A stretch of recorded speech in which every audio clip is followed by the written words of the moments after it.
Olá, pessoal! Sejam bem-vindos para esse videocast, em especial Ped Updates, que é uma realização do Avante Nestlé, em parceria com o Genelac e o Nestlé para especialistas. E aí eu já vou deixar um recadinho para você que está ao vivo. Pega esse link aqui do evento, compartilha com seus colegas que são nutricionistas, especialmente aqueles que trabalham com pediatria e crianças que fazem uso de terapia nutricional enteral e via oral, entre 1 e 10 anos. E chama eles para participar com a gente deste momento.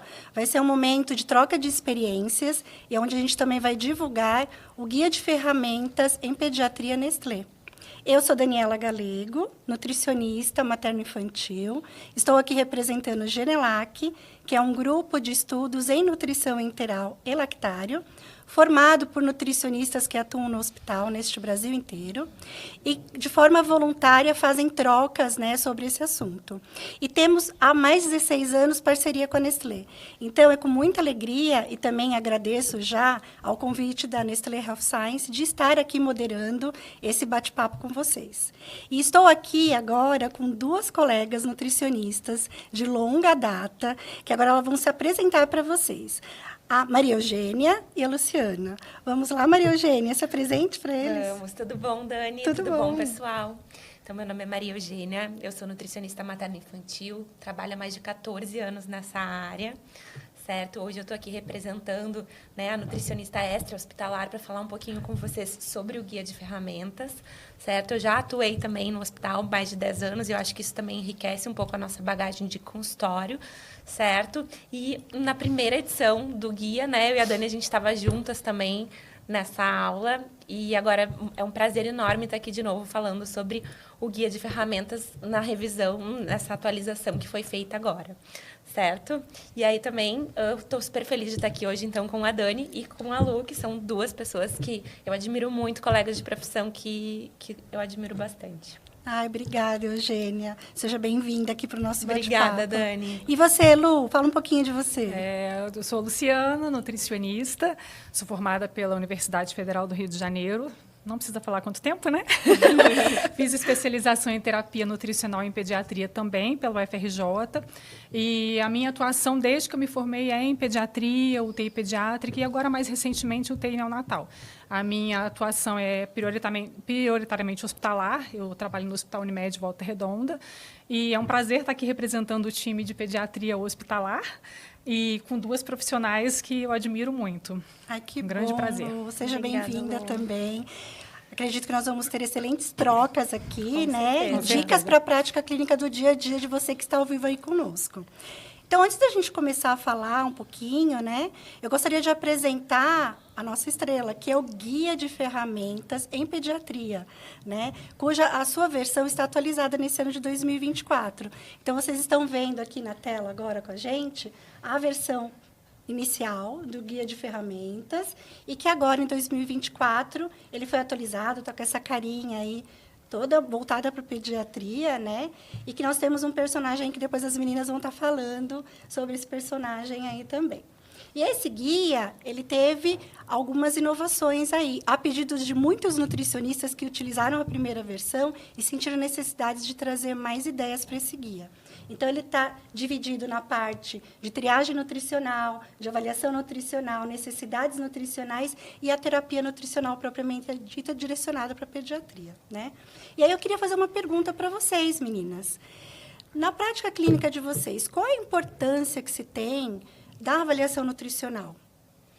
Bom, Dani, então, respondendo primeiramente aqui, o que é fundamental, É fundamental a gente fazer uma avaliação nutricional bem feita, porque é ela que vai basear a nossa conduta nutricional, Então, é a partir do diagnóstico nutricional desse paciente, que vai ser obtido através dessa avaliação nutricional, que a gente vai pautar toda a nossa conduta, Então, lembrando que é muito importante a gente ter uma avaliação nutricional muito bem embasada para chegar num diagnóstico nutricional, traçar toda essa terapia.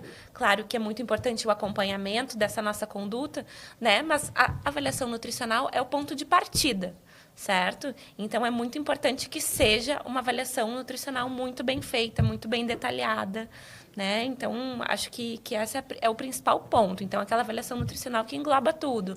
Uma anamnese bem detalhada, né? A antropometria, tudo aquilo que a gente puder. Assim, no consultório, acredito que a gente consiga fazer mais medidas, enfim, diferente da área hospitalar, que eu também já atuei, e que sei que muitas vezes a gente tem, né, algumas questões que enfim, que dificultam, né, pacientes acamados, enfim. Mas é muito importante a gente fazer uma boa avaliação nutricional para conduzir esse paciente para uma boa terapia nutricional. Verdade, Eugênia, porque é o princípio de tudo, né? Fazendo-se aquela avaliação assertiva, a gente consegue traçar todos os planos de cuidados. Com certeza. Mas, Lu, a gente tem grandes desafios dentro do hospital, né? A primeira coisa dentro de um hospital é a gente diferenciar a triagem nutricional da avaliação. Então, triagem nutricional é eu triar o risco nutricional dessa criança. Eu saber qual é o risco dessa criança tem de desnutrir dentro do hospital já internada desnutrida. Então, a triagem que a gente tem validada aqui no Brasil, a ferramenta é o Strong Kids. Inclusive, no guia de ferramentas, né, já a primeira parte já é o Strong Kids e tem lá o QR Code para o link, né, que vocês podem clicar e já vai direto para a ferramenta. E a gente faz a triagem desses pacientes, porque no hospital a gente atende um volume muito grande de pacientes. Então, não dá tempo de fazer uma avaliação, como a Maria Eugênia falou, as pregas, circunferências, não dá tempo de fazer em todo mundo. Então, a gente prioriza aqueles pacientes que têm um maior risco nutricional. É claro que cada instituição tem o seu protocolo. Eu posso, por exemplo, querer avaliar todos os meus pacientes oncológicos, querer avaliar todos os meus pacientes de CTI. Mas a triagem já ajuda a gente a nortear. Tá? E aí, a partir da triagem, a gente faz a avaliação nutricional, que, como a Maria Eugênia já falou, quanto mais completa, mais dados ela vai dar para a gente tomar na sua conduta e conduzir melhor, né, a parte nutricional desse paciente. Então, a antropometria é o básico, a avaliação alimentar. Quando dá tempo, a gente fazia uma prega, circunferência, dinamometria. E a gente tem, como a Maria Eugênia falou também, essa dificuldade. Paciente entubado, em ventilação mecânica, acamado. Muitas vezes a gente não consegue pesar de imediato. Então, a gente tem que usar um peso relatado ou um peso estimado. Mas nesse paciente, é importante a gente fazer pelo menos alguma medida de acompanhamento. Então, internou aquela criança entubada, invadida, não tem o peso relatado, faz uma circunferência, faz uma prega para eu poder acompanhar. Por quê? Porque é importante a reavaliação dentro do hospital. A gente está acompanhando aquele paciente internado. Sim. Então, às vezes, o paciente interno, por exemplo, quebrou o braço, baixo risco na triagem, não tem nada. Só que o paciente complicou. E aí, daqui a uma semana, como a própria ferramenta diz, a gente tem que reavaliar. E aí, esse paciente passou uma semana internado, a gente sabe que no hospital a criança não come, né? Difícil. E aí, a criança está sem comer, perdeu o peso, e aí? Né? Então, a reavaliação é muito importante. Existe aqui no Brasil também uma ferramenta de avaliação nutricional que chama Avaliação Nutricional Subjetiva Global, mas ela é muito extensa. Na prática, é bem difícil a gente conseguir colocar por conta, né, da quantidade de pacientes que a gente tem. Mas quanto mais completa a gente conseguir fazer essa avaliação para a gente tomar a conduta, melhor. Que legal, meninas. E por isso que é bom a gente ter um guia, né? Porque o guia ele pode trazer ali para a gente, todas as informações são necessárias. Às vezes, no dia a dia, a gente se perde. Como que vai começar a avaliação nutricional? Quais são os melhores métodos? E ali o guia vai trazer para a gente um direcionamento. Inclusive, ele está preparado, né, para ser um guia ali instrutivo para os nutricionistas. E a gente vê que cada vez mais o nutricionista, às vezes, sempre tem uma dúvida ou outra de uma ferramenta. Na prática clínica de vocês, dá uma dica para a gente de uma ferramenta que vocês costumam usar bastante.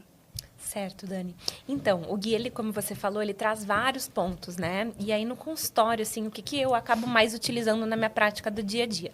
Realmente são as curvas, e aí um ponto muito positivo do guia é que ele traz tanto as curvas da Organização Mundial da Saúde, né? Através do QR Code a gente consegue buscar essas curvas. As curvas para pacientes com paralisia cerebral, que a gente também vai falar um pouquinho dessa temática, e as curvas para pacientes com síndrome de Down. Então, a gente consegue classificar as populações. Outra questão que tem no guia, que eu acho também super fundamental, que eu utilizo bastante na prática do dia a dia, é o cálculo das necessidades nutricionais. Então, saber quanto que aquele paciente precisa, né, de uma necessidade nutricional energética estimada, quanto que ele precisa de proteína, de líquido. Então, a gente busca ali e as fórmulas já estão super, né, pontuadas ali para a gente. né? Então, assim, eu acho que é um instrumento que ajuda muito. Os indicadores antropométricos, por exemplo, também ajudam muito a gente classificar, porque não adianta a gente só botar esse paciente na curva se a gente não sabe classificar ele. Então, isso é muito importante também. E um ponto que eu acho muito legal do guia também é, assim, aquele pessoal que tem estagiário, por exemplo, né? Porque é um material que pode ficar ali ao alcance dos estagiários, do pessoal que trabalha junto. Então, assim, isso é um ponto muito bacana. Outro ponto também que eu vejo é, assim, aquela nutricionista que está começando, que quer criar seu instrumento de trabalho, a sua ficha de anamnese. Ela pode usar o guia como um embasamento ali para, né, conseguir, enfim, fazer a sua própria ficha de anamnese. Então, o guia, ele traz tudo isso e eu acho que é super importante, assim, nesse sentido da gente conseguir ir olhando e acompanhando, porque é como a Dani falou, né? A gente vai vendo, o guia está detalhando absolutamente tudo que a gente precisa para fazer uma boa avaliação nutricional e, né, instaurar a terapia nutricional desse paciente, porque tem toda a parte da terapia nutricional também. Então, eu acho que super vale, assim, como a Lu falou da triagem, né, não é um instrumento que eu utilize muito a nível de consultório, mas que também, né, como a Lu falou ali no hospital, ele é fundamental. E lá para a sua equipe, Lu, como que você vê a utilização dessas ferramentas? O guia, a gente acaba utilizando ele todo, porque no hospital, no consultório, às vezes você consegue focar um pouco mais o seu público, né? No hospital, a não ser que seja um hospital específico, oncológico, cardio, um hospital geral, como eu trabalho, é uma caixinha de surpresa. Então, você pega o prematuro, 600 gramas, e o menino de 17 anos de 80 quilos. Então, você tem uma faixa etária muito grande, você tem uma gama muito grande de patologias e de situações. Então, a gente acaba utilizando o guia todo. Mas, como a Maria Eugênia falou, a parte que a gente mais utiliza mesmo é a triagem, a parte da avaliação nutricional e as tabelas de metas, porque isso a gente vai fazer meio que para praticamente todo mundo, né? Algumas partes ali a gente vai usar para um paciente, né, ou outro mais específico, mas triagem a gente sempre vai fazer, avaliação antropométrica, peso, altura, minimamente a gente sempre vai fazer, e a gente sempre vai calcular uma meta para esse paciente. Mas eu até pontuo algumas coisas bacanas do guia novo, é que ele traz também as figuras, né, de antropometria, né? Como é que mede a circunferência cefálica, o comprimento, a altura, isso ajuda bastante. E ter o QR Code agora do lado da ferramenta, por exemplo, você vai fazer a triagem, Strong, já tem o QR Code ali do ladinho. Então, você já está ali com o guia, já vai no QR Code, já entra no site da ferramenta. Então, isso ajuda bastante, fica mais prático ainda. Nossa, Lu, eu estou lembrando, aqui a gente conversando, eu estou lembrando de quando eu comecei a atuar.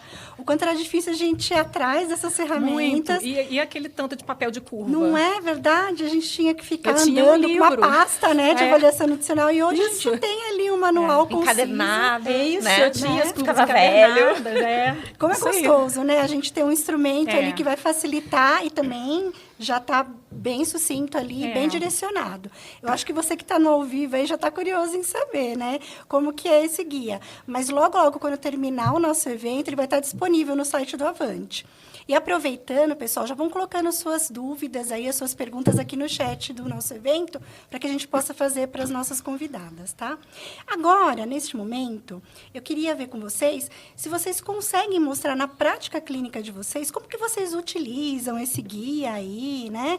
Porque a gente sabe que tem diversas formas da gente utilizar essas ferramentas. Então, vocês conseguiriam dar uma dica prática para a gente de como utilizar esse guia? Com certeza, Dani. Eu trouxe aqui um estudo de caso, um pequeno estudo de caso, né, para exemplificar, então, como que eu posso utilizar o guia na minha prática clínica do dia a dia, tá? Então, é um paciente que já acompanha comigo há bastante tempo, é um paciente do sexo masculino, de 5 anos e 6 meses, ele tem 108 centímetros e 22 quilos, um IMC de 18,86, e é um paciente que tem paralisia cerebral, e ele é do GMFCS 5, né, que é o grau de comprometimento motor desse paciente. Ele vem se alimentando pela GTT exclusivamente, tá? E ele vai no consultório semestralmente agora, né? No início ele ia mais, enfim, mas agora ele já vai semestralmente para a gente ir ajustando essa dieta. Um paciente super saudável, uma família, né, que está sempre presente, enfim, mas que é um paciente que acompanha comigo para a gente fazer esses pequenos ajustes da dieta, tá? Então, como vocês podem ver, aqui está o exemplo da curva, né? Para quem não conhece, essa curva é a curva de Brooks e colaboradores, que é a curva que a gente utiliza hoje, né? Que a gente mais utiliza para os pacientes com paralisia cerebral. Então, é uma curva que ela é estratificada pelo grau de comprometimento motor. Então, a gente tem 5 grupos, né? 1, 2, 3, 4 e 5. E aí, quem vai fazer essa classificação vai ser o médico ou o fisioterapeuta, já que é uma classificação motora, certo? Então, ele já vai vir para a gente com essa classificação. E se por acaso não vier, a gente pode entrar em contato com a equipe multidisciplinar para saber qual é a classificação desse paciente, certo? E aí a gente vai classificar esse nosso paciente, então, nessa curva que está lá disponível no guia. Então, tem todos os 5 grupos, tanto de meninas quanto de meninos, né? E as curvas estão presentes, todas elas lá no guia. E aqui, né, eu classifiquei esse paciente, então, que tem 108 centímetros, né? Pressentiu 75, então, uma boa estatura, certo? Classificando ele pelo peso, então, também, né, entre o percentil 75 e 90. Então, o que a gente percebe é que a dieta que a gente propôs, né, há 6 meses atrás para esse nosso paciente está dando certo, ele está ganhando peso, está crescendo.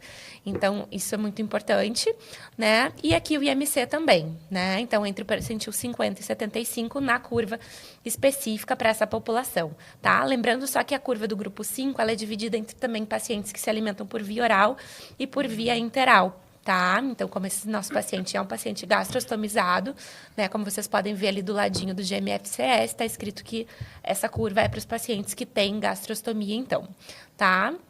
E aí, também presente no guia, a gente tem o cálculo das necessidades energéticas desses pacientes, dessa população específicas, tá? Então, a gente encontra até mais de um cálculo específico para essa população. Então, aqui a gente tem, né, na página 42 do guia, o cálculo das necessidades para pacientes com encefalopatia crônica não evolutiva. Então, como o meu paciente é um paciente a nível ambulatorial, né, a gente calcularia 14 calorias por centímetro, tá? Então, só essa observação aqui que é importante, porque geralmente nos cálculos mais tradicionais a gente utiliza quilograma de peso, mas aqui é centímetros, tá, gente? Então, 14, né, calorias por centímetro, 108 centímetros, encontraríamos, então, o valor de 1.512 calorias ao dia para esse paciente, tá?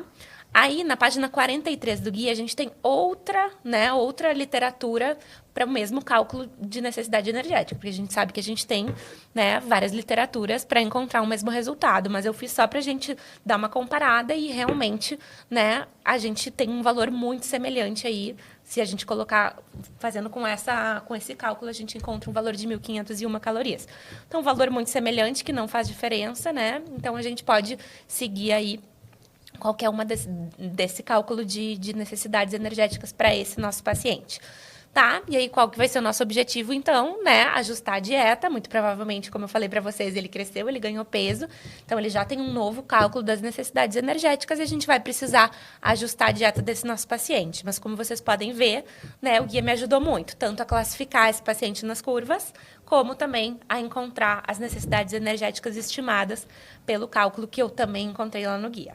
Nossa, tá? gente, como facilitou, né? Muito, Dani. Porque agora a gente até prioriza mais a assistência em menos tempo, né? Com certeza. Obrigada aí por você ter nos dado essa dica. Imagina. Lu, e você, na sua prática lá no hospital? Dá uma dica pra gente. Lá.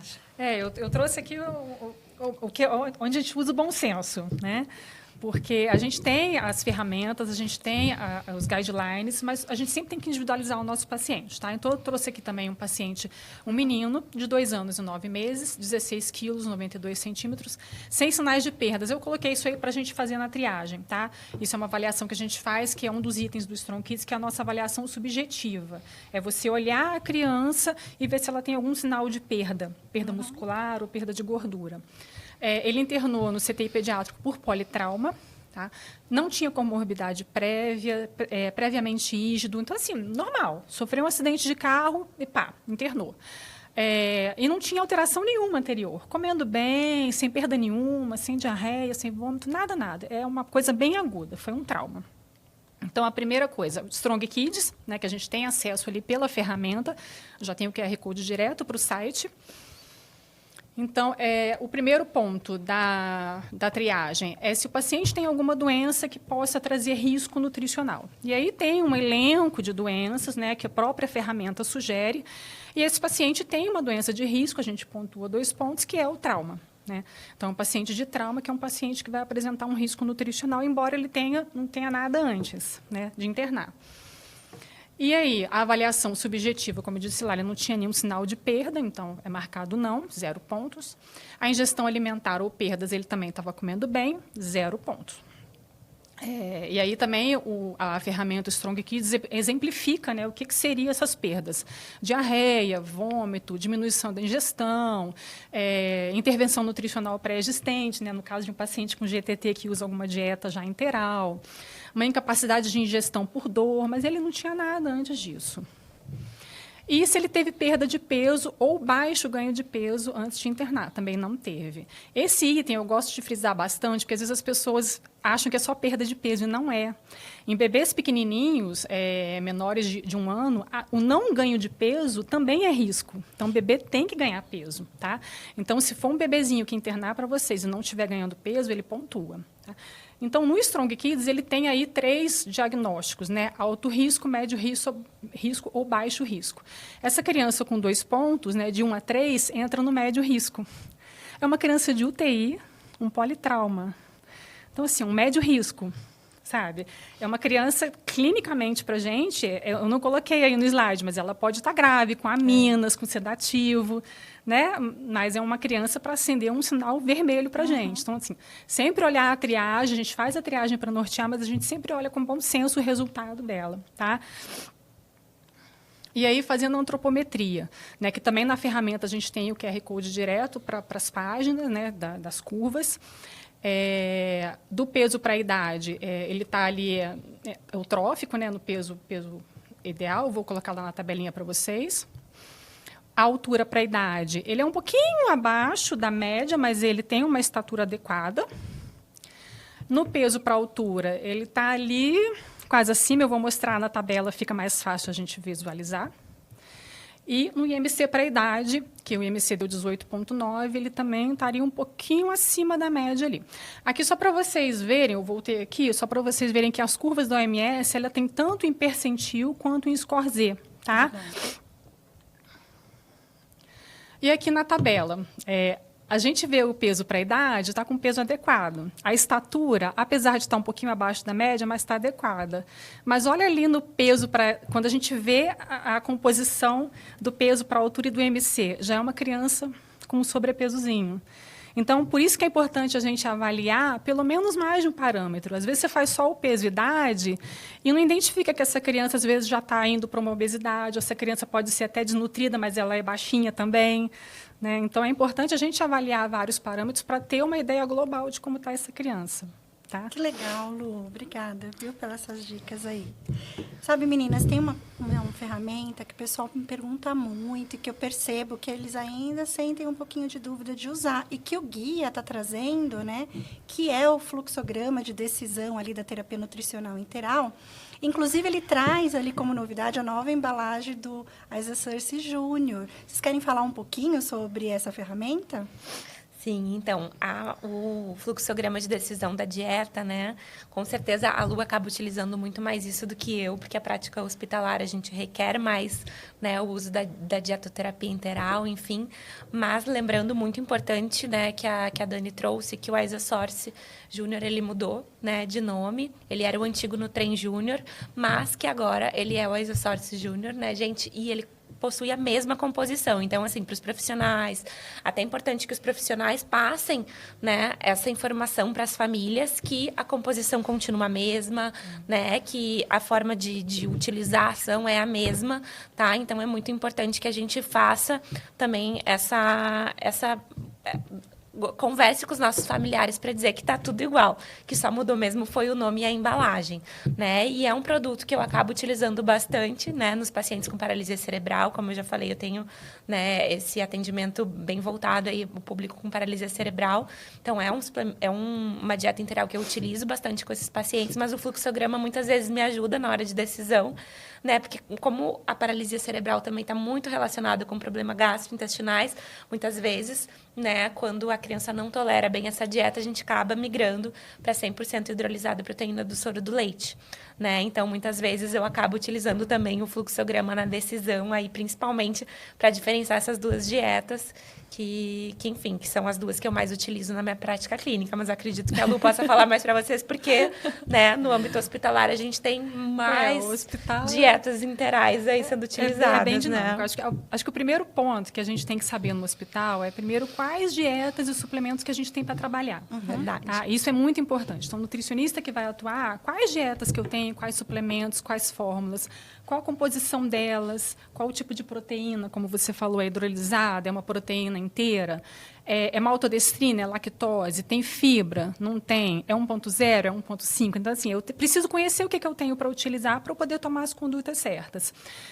Então, eu preciso saber o que eu tenho, né, qual é a minha instituição, o hospital que eu trabalho, o que tem de estoque, qual é o padrão do meu hospital, e o que existe no mercado também. Porque, às vezes, interna uma criança que usa algum tipo de dieta, alguma formulação que eu não tenho, mas que eu consigo trocar por uma similar.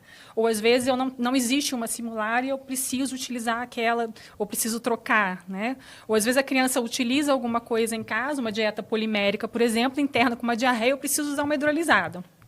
Então, primeiro ponto, preciso saber quais dietas eu tenho. E preciso estar atento a essas mudanças, como a Maria Eugênia falou. O Nutren Kids agora é a Isosource Kids. Júnior, desculpa. O Nutren Júnior é a Isosource Júnior. Então, a mesma formulação, mas mudou o nome. Então, se eu não estiver atenta a essas mudanças, eu posso achar que é um produto diferente. A mãe acha que é um produto diferente. Então, eu preciso estar atenta, porque as empresas estão sempre buscando melhoria nas fórmulas, nas dietas, para atender os guidelines, para atender melhor os pacientes. Então, às vezes, muda, né? Agora o HMO que está entrando. Então, são mudanças que a gente precisa estar atento também. E aí tem os fluxogramas, né, de decisão de dieta. O hospital tem, né, às vezes o hospital tem o seu próprio fluxograma, tem o fluxograma na ferramenta, no guia de ferramentas tem para ajudar a gente a nortear, mas é como eu falo, a gente sempre tem que utilizar o bom senso e individualizar. Eu não posso tratar o meu paciente com uma receita de bolo todos iguais. Então, eu sempre preciso individualizar. Então, por exemplo, internou esse paciente entubado, grave, muito invadido, cheio de antibióticos, cheio de aminas vasoativas, muito sedativo. Então, às vezes, não tenho contraindicação de usar uma dieta polimérica.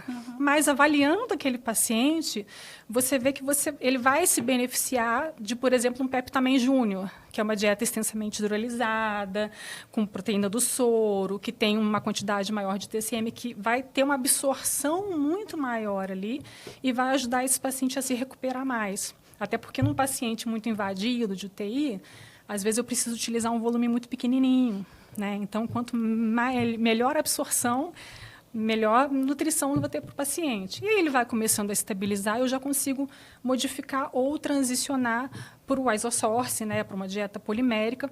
Lembrando que o Isosource, mesmo sendo uma dieta de proteína íntegra, ele não tem lactose, não tem fibra, então a digestibilidade dele já é muito melhor. Tá? Então, sempre individualizar.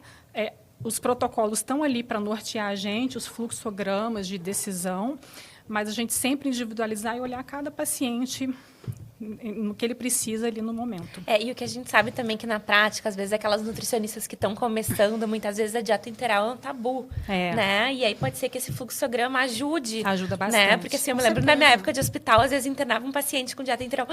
É dieta interal. E aí ficava, né? Então, assim, o fluxograma vai te ajudar a seguir essa conduta. E nada impede também, como a Lu falou, que se por acaso a nossa primeira escolha não deu certo, a gente vai lá e muda de dieta. Né? Então... E uma outra coisa importante é lembrar sempre da alta hospitalar. Então, por exemplo, eu tô conduzindo aquele meu paciente direitinho ali e ele está para ter alta. Não adianta eu dar alta para esse paciente e não orientar nada. Então, eu preciso saber se o paciente vai com home care, esse paciente vai ter atendimento nutricional, onde esse paciente mora? A família tem condição de procurar um atendimento? A família vai continuar essa dieta em casa, no caso de uma gastrostomia? Então, até o Peptamen e o Isosource ajudam a gente no sentido de que eles têm a versão em pó. Então, eu consigo continuar essa mesma dieta em casa e lembrar sempre do encaminhamento para o nutricionista. Tá? Não adianta a gente... Tchau. Vai embora, se vira. Né? É verdade. Não é assim. E, por exemplo, lá no hospital onde eu trabalho, a orientação é multidisciplinar. Então, o farmacêutico orienta as medicações, como que dilui, como que fornece. A enfermagem orienta os cuidados com a gastrostomia, né, ou outros tipos de cuidado, quando for o caso. O médico faz as orientações médicas, a fisioterapia, fono, psico. Então, assim, todo mundo faz orientação. Então, o paciente sai com um pacotão de orientações multiprofissionais mesmo, para não ter dúvida. E aí, é claro, sempre com acompanhamento posterior à alta. Gente, que riqueza de informações que a gente está tendo nesse bate-papo aqui. E a gente vê como que o guia é completo, né? Nós não falamos da triagem, nós falamos das avaliações antropométricas, falamos do fluxograma, da decisão da terapia. E aí eu queria até comentar, né? A gente sabe que curva, às vezes falar de curva é repetitivo, mas como é importante a gente utilizar as curvas. E o guia agora, na nova versão, a pedido de muitos nutricionistas que utilizaram a primeira versão, traz todos os tipos de curva, né? Inclusive de síndrome de Down e a de paralisia cerebral, né, Maria Eugênia? Eu queria que você falasse para a gente, falando um pouquinho da sua experiência com paralisia, o que é importante ali no consultório, o que não deve faltar na sua orientação para a família? Bom, gente, então assim, né, falando um pouquinho, então, da paralisia cerebral, certo? O que é importante na avaliação e na conduta desse paciente com paralisia cerebral? O primeiro ponto, né, que eu trouxe a avaliação nutricional desse paciente, avaliando ele nas curvas de paralisia cerebral, porque já era um paciente meu conhecido, enfim, eu quis trazer isso para vocês, mas a recomendação que a ESPGHAN nos traz, e a ESPGHAN no seu último guideline de paralisia cerebral traz muito isso, né, que a gente deve avaliar esse paciente com paralisia cerebral, tanto nas curvas de paralisia cerebral, mas é importante também que a gente avalie esse paciente também nas curvas da OMS, né, e as curvas da OMS estão presentes no guia também, como a Lu já falou, certo? Mas é importante que a gente faça essa ponte para não deixar de tratar nenhuma desnutrição, tá? E por que isso, gente? Porque a população com paralisia cerebral é uma população muito heterogênea, né? E a gente estava até falando isso aqui um pouquinho antes de começar o bate-papo, porque o que acontece? Tem pacientes com paralisia cerebral que são obesos, que a gente dá a taxa de metabolismo basal e eles continuam ganhando peso, como a gente tem pacientes muito desnutridos, que a gente dá, né, um aporte nutricional adequado e esses pacientes não conseguem ganhar peso, né? Então, assim, a população com paralisia é uma população bastante heterogênea. Então, a gente tem que ter esse olhar e esse cuidado, né? De fazer uma anamnese muito bem detalhada, né? Muitas vezes, o que os estudos mostram pra gente, e a gente percebe isso muito na prática clínica, é que as famílias subestimam o tempo de alimentação via oral. Então, muitas vezes, tem famílias que passam o dia inteiro alimentando esse paciente, quando já era para estar, de repente, sendo confeccionada uma gastrostomia para esse paciente, né? E aí a gente percebe que tem algumas famílias também que têm esse bloqueio da questão da gastrostomia, né? E aí eu trago aqui até para mostrar para vocês o Nino, né? Que é um personagem, que é o nosso personagem principal do guia, que ele tem, né, a gastro. Então, assim, ele é super útil, certo? Para, enfim, a gente conversar com as famílias, né? E mostrar essa importância aí, muitas vezes. E no site, né, da Nestlé Health Science, a gente também tem uma parte de paralisia cerebral, que tem disponível 2 gibis do Nino, que é esse personagem, né? E aí agora foi lançado o novo, a nova versão. Essa aqui é a antiga, mas agora está sendo disponibilizado a segunda versão, que o Nino conhece, então, né? Uma nova personagem que tem paralisia cerebral, né? Então, assim, é um instrumento muito bacana que a gente consegue também conversar com os pais sobre essa questão, né? Então, assim, acredito que a Lu também utilize bastante o Nino lá no hospital, explicando para os pais como que é, até para deixar isso de uma forma mais leve para a família, né? Porque, assim, a gente percebe na prática, como eu trabalho muito com esses pacientes, que os pais têm um grande bloqueio na questão da gastrostomia, né? Mas, assim, a grande maioria, quando faz a gastrostomia, fala assim, ai, muito obrigada, porque a gente percebe que a qualidade de vida desse paciente melhora muito, não só dele, mas da família como um todo, né? E eu acho que a Lu deve ter esse mesmo... Não, exatamente, você falou o ponto certíssimo. Os pais têm um bloqueio muito grande com a gastrostomia. Então, vem, né, nessa tentativa de oferecer a via oral, como a Maria Eugênia falou, fico horas oferecendo uma dieta, né? A gente teve uma bebê internada esses dias em que a mãe passava, coitada, o dia inteiro, porque começava a oferecer uma dieta, demorava tanto que já estava na hora da outra. E eles aceitarem, né? Aí a gente vai, sempre multidisciplinar, tá? Médico, fono, físio, psicologia, toda a equipe atua ali para conversar com essa família e mostrar que, olha, é o momento, né? E aí eles demoram, né, a aceitar. É tanto a gastrostomia quanto a traqueostomia, mas aqui falando da gastrostomia, eles demoram bastante. E é como a Maria Eugênia falou, depois que eles aceitam, nossa, que alívio. E a gente lá no hospital já utilizou o Nino em roda de conversa com os pais, e foi uma situação muito bacana, em que a gente foi até uma atuação da enfermagem que estava falando sobre os cuidados com a gastrostomia. E aí tinham os pais presentes, né, os pais das crianças internadas, e tinha uma família que tinha acabado de fazer a gastrostomia, então eles estavam com muito medo. E aí, eu vou para casa, o que vai acontecer agora? E tinha família que já tinha gastrostomia, já estava até com bottom. Então, eu falava assim, não, é tranquilo. Então, assim, foi uma troca de experiências entre as famílias que foi muito produtiva também. E o Nino acaba deixando isso mais leve mesmo, né? Mais lúdico, porque você fala, é uma gastrostomia. Poxa, meu filho vai ganhar um buraco na barriga e ele não vai mais poder comer. Nossa. Aí vem a questão da fono e também trabalhar. Ele nunca mais vai poder comer, nem sempre, né? Então, o Nino ajudou bastante, e aí é uma forma bem lúdica de trazer isso. E aí, puxando um pouco esse gancho aí de conversa, né, dessa atuação, a gente percebe que, pelo menos eu percebo no hospital, muita dificuldade, como a Maria Eugênia falou, né? Às vezes as pessoas novas, um hospital, por exemplo, geral, que não é só um hospital pediátrico, às vezes não tem um nutricionista específico para pediatria ou especializado. E quando tem, ele tira folga, tira férias, né? Ele precisa descansar também. E aí a pessoa cai lá meio que de paraquedas. E agora, o que eu faço? Então, assim, se eu puder dar uma dica aí para o pessoal que vai cair de paraquedas na pediatria, primeiro de tudo é se organizar. É verdade. Se organizar com material. Então, assim, o guia de ferramentas ajuda muito, porque nele está tudo compilado ali, Strong Kids, curva, tabela de meta, exame laboratorial, tudo. Vocês vão ver que ele está muito completo. Então, ali você já economiza aquele pastão de papel. Então, está tudo junto ali, já tem o QR Code para as ferramentas principais. Então, se organizar no seu material. E como a Maria Eugênia também falou, você, com o tempo, né, você vai fazendo a sua anamnese, né, o seu roteirinho. Então, assim, eu vou entrar num quarto, o que eu vou perguntar para essa mãe? O peso, a altura, se estava comendo, se teve medo, assim, porque senão a gente esquece. É verdade. Né? É verdade. Então, eu vejo muitas vezes a Nutrinova, nossa, esqueci de perguntar se é prematuro. Está atendendo uma criança de 1 ano e esqueceu de perguntar se é prematuro para corrigir na curva. Tá? Então, assim, se organizar, fazer o seu material, né, fazer o seu roteirinho e, principalmente, gente, não ter medo de perguntar. Sabe? Ninguém sabe tudo. A gente que tem experiência, às vezes, fica, né? E agora? Como é que eu vou conduzir? Então, não ter medo de perguntar e não ter medo de interagir com a equipe multiprofissional, né? Porque está todo mundo ali para ajudar o paciente. Médico, fono, físio, psicologia. Então, está com dificuldade? Pede ajuda, pergunta, né? Várias cabeças pensam melhor que uma. Com certeza. Então, e a gente é um profissional que a gente está voltado ali realmente para terapia nutricional. Para terapia. E a gente tem que lembrar que a gente tem que ter todos esses braços, né, para a gente atender o paciente na sua maior globalidade. Exatamente. Então, por exemplo, lá no hospital onde eu trabalho, todo dia tem round de manhã na UTI. E a participação de todos, assim, é cobrado. Cadê a enfermagem? Quem que vem da enfermagem? Cadê a nutrição? Cadê a psicologia? Entendeu? Assim, são todos profissionais. E ali enriquece muito, porque o trabalho de todo mundo está envolvido. Né? Eu não vou conseguir nutrir bem, não adianta eu dar proteína para um paciente se a fisioterapia não trabalhar. É verdade. Né? Não adianta a gente conversar com a mãe sobre a gastrostomia se a psicologia não entrar junto. Né? A enfermagem com os cuidados. Lu, o paciente está com lesão, como é que está o aporte proteico?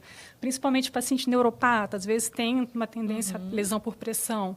Então, a equipe toda está ali. Então, não ter medo de conversar, de perguntar, de interagir. Tá? E aí vocês vão deslanchar. Gente. E aí ninguém vai querer sair da pediatria mais. Porque depois que começa... Eu sou suspeita, né? Porque eu adoro a pediatria. Pois é. Eu adoro a pediatria. Meninas, nós estamos chegando no momento agora aqui do nosso evento que está tendo muita participação ao vivo. Então, você que está no ao vivo ainda não mandou sua perguntinha, corre lá no chat e coloca. Mas, olha, já estou vendo aqui vários elogios para o formato, né, desse evento, dizendo que é mais prático. Então, assim, tá gerando aí bastante interação. E aí eu tenho algumas perguntas aqui. Vou começar com a Lu. Lu, A Kênia Sampaio perguntou assim, quando usar a tabela do percentil e quando usar o Score Z? No hospital, hoje em dia já é priorizado usar mais o Score Z, porque o Score Z, ele pega ele é mais fino, entendeu? Por exemplo, o percentil, eu estou no P3, eu estou no P5. O Score Z, porque aqui a gente não tem o aplicativo do Antroplus, né, do antropometria da OMS. Mas se você vê que se você jogar lá no Score Z, ele vai te dar exatamente menos 2,82. Então, se você, por exemplo, esse paciente está no menos 2,82, ele está abaixo do peso. Você começar a nutrir e você jogar lá no sisteminha, né, no programa, menos 2,50. Opa! Já começou a melhorar. Mas, às vezes, no percentil, ele não pega essa fineza, sabe? Essa minúcia. O Score Z ele é mais preciso, entendeu? Ele é mais específico então, ali, ele né? é mais específico. Ele então, hoje chega em dia, mais próximo da realidade do paciente. Né? Tanto que hoje em dia, na caderneta da criança, ele já vem até com o Score Z mesmo, entendeu? Perfeito. Maria Eugênia, uma pergunta para você. Fala, nos seus pacientes online, como que você faz a avaliação nutricional? Bom, então, isso é uma questão, né? O online, eu acho que depois da pandemia veio bastante para somar.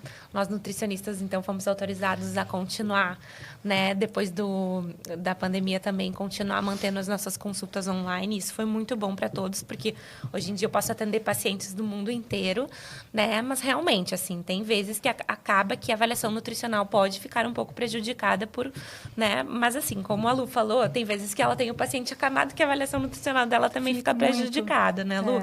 Mas, assim, o que acontece? O paciente pediátrico, diferente do adulto, é um paciente que, principalmente se ele tem menos de 2 anos, ele está indo com uma frequência muito grande ao pediatra, né? Então, por exemplo, assim, eu atendo muitos pacientes de introdução alimentar, aquele paciente que chega com 6 meses e a mãe vai começar a introdução alimentar. Esse, por exemplo, é um paciente que ele tem passado no pediatra quase que todos os meses da vida dele até então, né? Então, ele vem acompanhando esse ganho de peso, certo? Então, assim, e a gente sabe que se a gente está com um paciente que está com peso adequado, está com comprimento adequado, com 6 meses, a gente não precisa fazer dobras desse paciente, a gente não precisa medir circunferências desse paciente, né?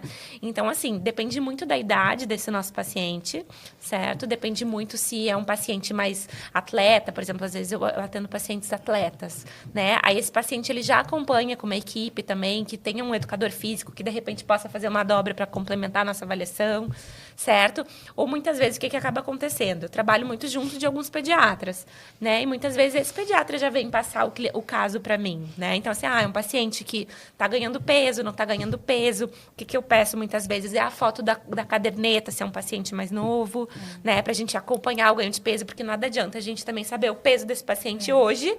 Ele foi no pediatra hoje. Ele me pediu para eu marcar contigo, porque ele foi no pediatra ontem, semana passada, né? Isso, e a gente tem aquele é peso. Importante, a caderneta. Né? A gente tem que saber como é que tá esse peso. Esse paciente está perdendo, está ganhando, a curva dele é ascendente, é descendente, né? Então, a gente tem que ter essas perguntas mais minuciosas que... Né? E aí o resto da avaliação nutricional é um pouco a antropometria que fica um pouquinho prejudicada ali em alguns casos, mas não é em todos, tá, gente?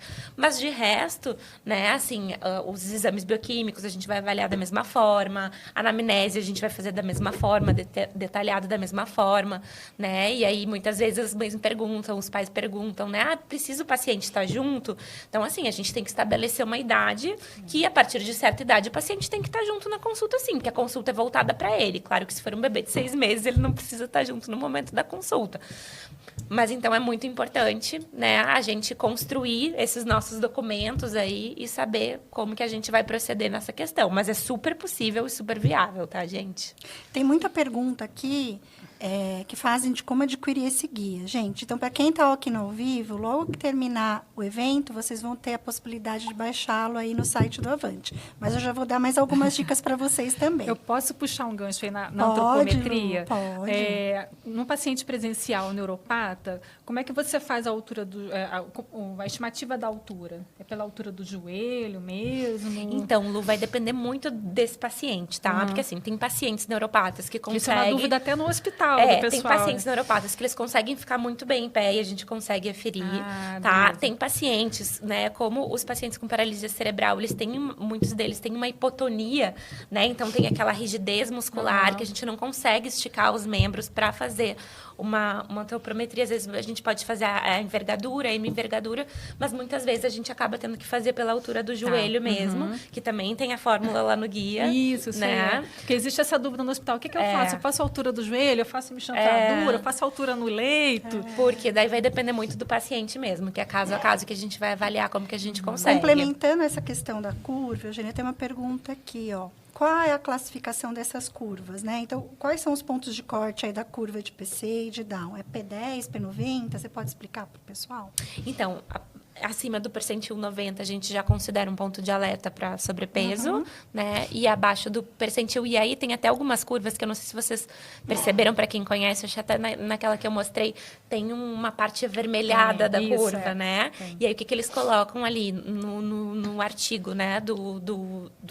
De quem desenvolveu essas curvas, que quando está naquela parte mais avermelhada da curva, por mais que seja até um pouco acima do percentil 10, por exemplo, é sinal, né, que tem um maior risco de mortalidade. Então, é importante a gente avaliar essa questão também, tá, gente? Mas lembrando, assim, que avaliar paciente em curva é muito subjetivo, né? A gente tem que, acompanhar o ganho de peso desse paciente, né? Porque, assim, paciente com paralisia cerebral, muitas vezes, tem muita dificuldade de ganho de peso, né? E aí, às vezes, a gente vai fazer o recordatório e o paciente come pra caramba, né? E não ganha peso. E aí, a gente não tem mais nem onde colocar suplemento, muitas vezes, né? Então, assim, é importante que a gente faça também o acompanhamento desse paciente com ele mesmo, né? Então, esse é um ponto bem importante, assim, pra gente saber. Porque se ele tá ganhando peso, se a curva dele é ascendente, né? Se ele não tá perdendo peso, esse é um ponto muito importante. Por isso que eu falo, cada paciente, claro, a gente vai individualizar nossa conduta, mas o paciente com paralisia cerebral, por ter essa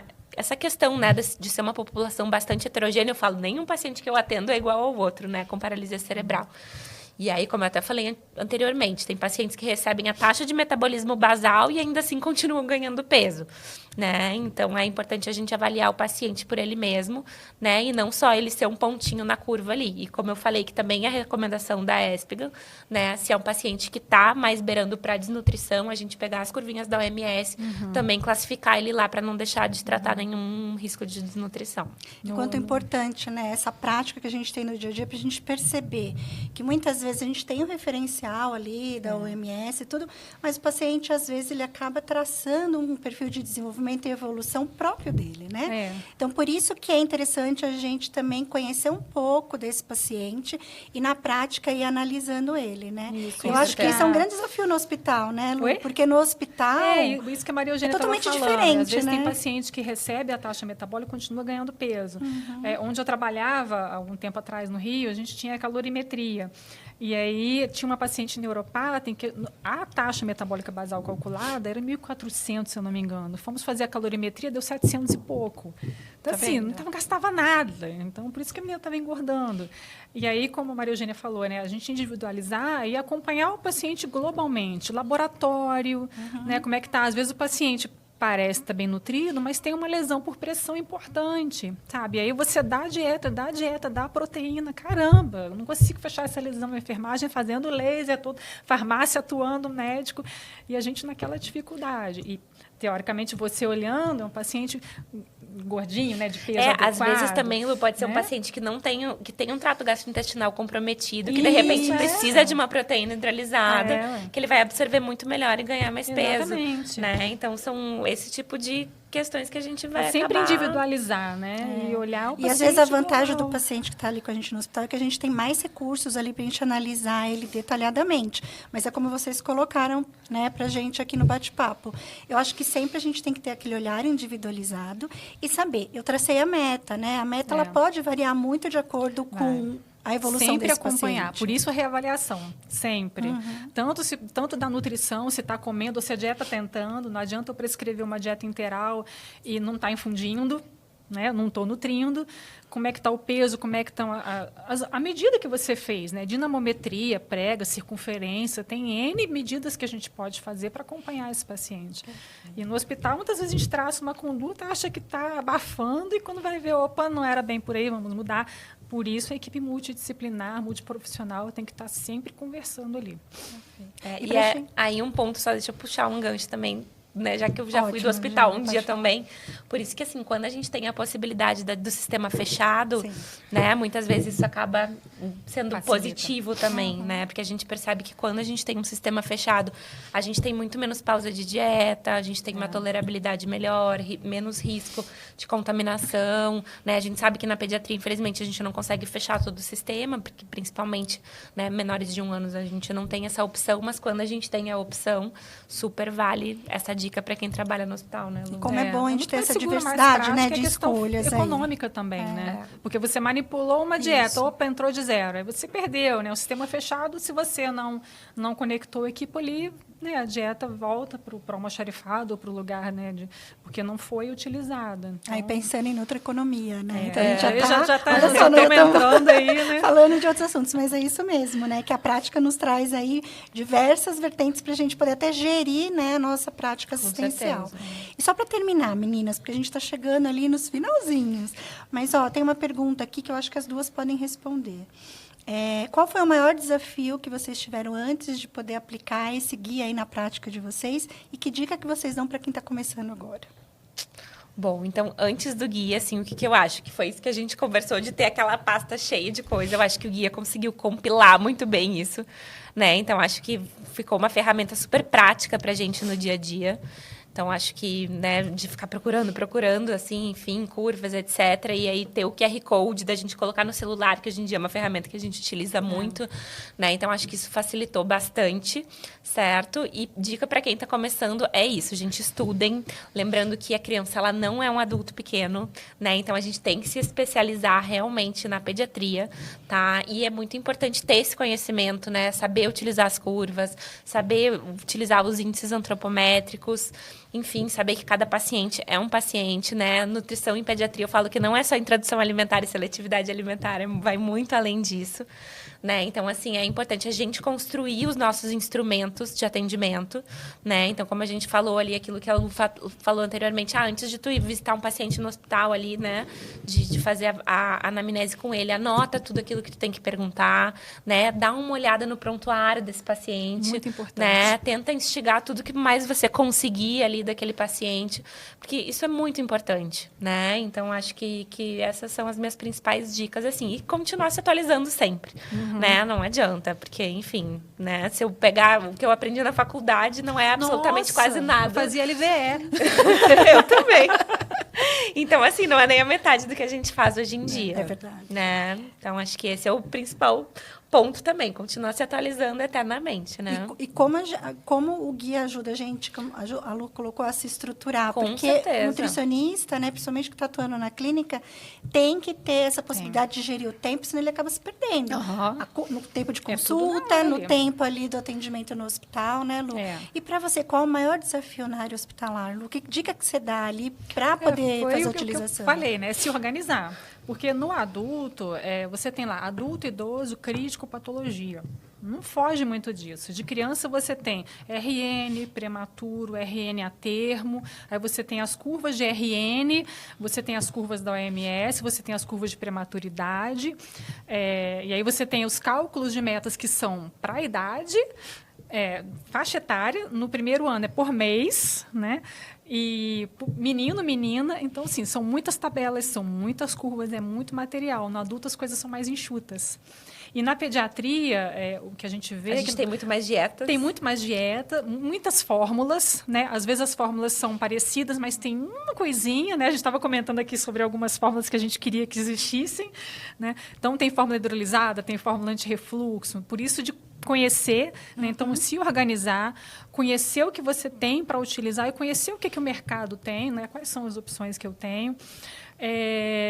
Não ter medo de perguntar, porque, gente, eu trabalho em um hospital muito mais de 20 anos. E eu não sei tudo. Eu não sei. Se você me perguntar agora a meta calórica de um bebê de 6 meses, eu não vou guardar de cabeça. Não dá para guardar. Eu tenho que ter aquilo na mão, né? Eu tenho que ter o guia na mão, eu tenho que ter as minhas tabelas. E se organizar mesmo, que eu vejo muito isso. Às vezes o pessoal quer fazer a coisa porque tem horário. Né? No hospital você tem horário para liberar a dieta. Nossa, eu tenho que liberar até 10 horas, então eu preciso correr. Então, às vezes, se atropela nas perguntas e não faz aquela anamnese detalhada. Quanto mais detalhada for sua anamnese, mais dados você vai ter para traçar aquela conduta. E como a Maria Eugênia disse, olhar o prontuário do paciente, né? Fuçar lá, né? No hospital que eu trabalho, o prontuário eletrônico já facilita muito. Né? Que eu já olho lá a admissão médica. Então, às vezes, coisas que eu já ia perguntar para a mãe, eu já vou riscando ali. Foi prematuro, né? Tem, as alergias, por exemplo. Né? Às vezes, o outro profissional esqueceu de perguntar. E aí, a criança tá... Às vezes, a gente acha que a criança entubada, a gente não precisa fazer anamnese alimentar. E precisa. Isso é uma criança sair, PLV. Né? Ela vai sair desse estado. Libera a dieta. Aí vai alguém e prescreve uma dieta que tem lactose, que tem proteína do leite, a criança é intolerante ou é alérgica. Né? Ou a criança está com uma diarreia, já vem com uma diarreia há muito tempo, você prescreve uma dieta com fibra, uma dieta muito osmolar. Então, é importante, sempre uma anamnese completa. E outro ponto, assim, que eu acho que é importante a gente falar da diferença do adulto, que acaba sendo mais simples, porque a gente tem menos, né? O que acontece? A criança, ela está em fase de crescimento e desenvolvimento, né, Lu? Isso então, assim, muito, isso né, é muito complicado, né? Porque, assim, se essa criança não chegar na meta calórica, se essa criança passar muito tempo em dieta zero, o que vai acontecer? Ela vai deixar de atingir a altura-alvo dela, né? Ela vai deixar de crescer, de desenvolver. E aquela coisa do obeso, né? A criança obesa, tem reserva. Então, né? Então, e qualquer interferência que tem nessa fase de crescimento é para o resto da vida, né? Com certeza. A gente sabe que a gente tem lá na frente, a gente tem as janelas de oportunidade, mas também a gente não pode demorar muito para agir, né? Com certeza. E outra coisa importante, né? Por exemplo, a Maria Eugênia estava falando da introdução alimentar. Interna para mim, por exemplo, um bebê de 6 meses. O que você já introduziu na dieta? Entendeu? Porque senão eu vou liberar, né, falando de uma dieta oral, vou liberar alguma fórmula ou vou liberar algum alimento que não foi introduzido ainda. E, às vezes, essa criança pode ter alguma alergia. Então, também, numa fase de introdução, perguntar o que já foi introduzido. Né? Tem acompanhamento nutricional? Muito importante a gente encaminhar depois para o nutricionista na alta. Ai, meu Deus. São situações que a gente, no dia a dia, vai aprendendo a lidar com eles. Mas é importante que o pessoal saiba que não tem que ter medo, né? Tanto no consultório como no hospital. É se organizar. É se organizar. Faz o seu roteirinho. E fazer a pergunta e dar a mão e andar todo mundo junto, isso, né? Isso. Vira e mexe, eu recebo assim no WhatsApp alguém. Lu, me ajuda. Estou com uma criança assim internada aqui. É isso mesmo, é isso mesmo. Gente, nós estamos chegando no finalzinho desse videocast. Passou rápido. Nossa, passou tão rápido, né? Mas assim, para quem estava perguntando muito de como obter esse guia, então, mais uma vez falando, quando terminar aqui o nosso evento, você vão ter disponível lá no site do Avante para poder baixar. E para quem estiver presente no Congresso Brasileiro de Pediatria, que vai acontecer agora em outubro, entre o dia 22 e 26 de outubro, lá em Florianópolis, a Nestlé Health Science vai estar com o stand lá e vai distribuir o material impresso. Então, para quem estiver lá, aproveita. Busca lá os assessores técnicos da Nestlé Health Science para poder pegar o seu guia. E quem não puder estar presente no congresso, né, procurar seus assessores técnicos do Nestlé Health Science, porque elas vão levar até vocês. E tem uma dica aqui que as meninas deram, né? Recebam elas, porque elas vão trazer muitas atualizações científicas. Exatamente, a atualização das dietas, das fórmulas. Isso, das fórmulas, e elas estão com dicas aí importantes sobre alergia à proteína do leite de vaca para vocês, tá? E antes da gente encerrar, eu queria falar que a gente está num mês bastante especial, que é o Setembro Roxo, né? Que é um mês de conscientização e divulgação da fibrose cística. Amanhã é o Dia Nacional da Divulgação, né? Para a gente falar um pouquinho sobre a fibrose cística. E no dia 8 vai ser o Dia Mundial. Então, aproveitem também para entrar no Avante Nestlé e pegar dicas sobre essa patologia, como tratar, quais são as terapias que a gente pode estar utilizando, né? Que vai ser bastante importante. E existe, inclusive, uma triagem de fibrose cística. Que legal, né? Existe. Não e aí, naquele material todinho tem lá, Oi? né? Não, não tem porque são triagens mais específicas, né? Existe uma triagem nutricional para a fibrose cística, inclusive. Então, e aí, por isso que é bom a gente se atualizar. Então, corre lá no Avante e se atualiza também sobre esse assunto. E aí, para a gente ir encerrando, eu quero agradecer aqui mais uma vez a Nestlé Health Science, né, por esse momento, da gente estar aqui fazendo esse bate-papo, essa troca maravilhosa com duas colegas aqui muito experientes.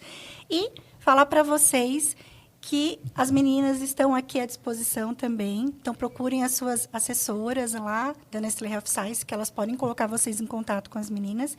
E vocês gostariam de deixar um recadinho aí para a gente terminar o nosso bate-papo para o pessoal? Bom, gente, em primeiro lugar, em segundo já, porque eu já agradeci, né? Mas agradecendo novamente.